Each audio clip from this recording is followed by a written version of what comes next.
I thought I was alone in the living room, laughing with my friends over drinks while my husband was out for the evening.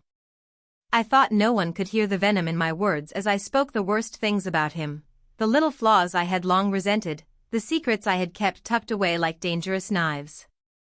I didn't realize the baby monitor was still on, nor that he had left his office window open to the backyard, letting sound carry just enough. Every word, every cruel joke, every whispered accusation reached his ears perfectly. I was halfway through describing his so-called failures when a chill ran down my spine. The laughter of my friends sounded hollow suddenly, replaced by a silence that felt heavy and anticipatory. And then I heard it, the slow, deliberate footsteps coming up the stairs. My heart stopped. My husband was home early.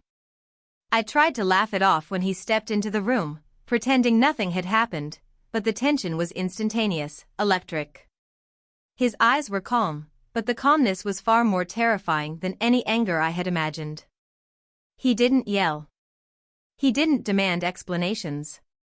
He simply closed the door behind him, every movement precise, controlled, like a predator circling its prey. The room felt smaller.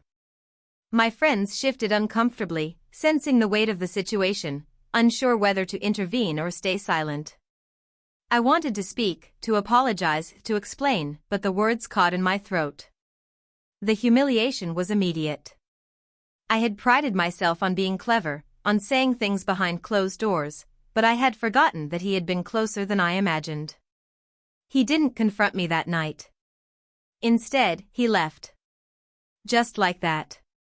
No words, no slam of the door, nothing but the quiet echo of footsteps fading down the hall.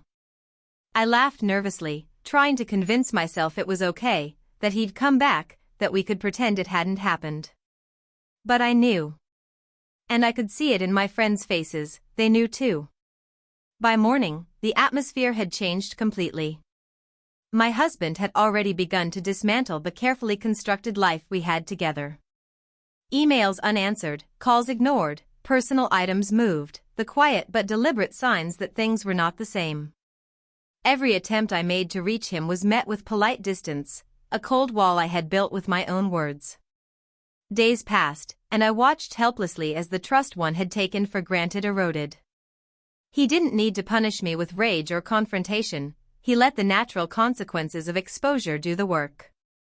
The damage of my words, spoken in thoughtless confidence, had already done its job. I had said the worst things about him, and he had heard every single one. And now, he was gone, not in anger, but in calculated silence that left me alone with the shame and regret I could no longer hide. By the end of the week, I realized the truth: words have power, especially when whispered in confidence. I had wielded mine carelessly, and he had let them return to me like a mirror reflecting the person I had shown myself to be. I didn't just lose his presence that week, I lost the illusion of control, the mask of cleverness, and the security I had taken for granted. Every word had been heard, and every consequence was now mine to bear.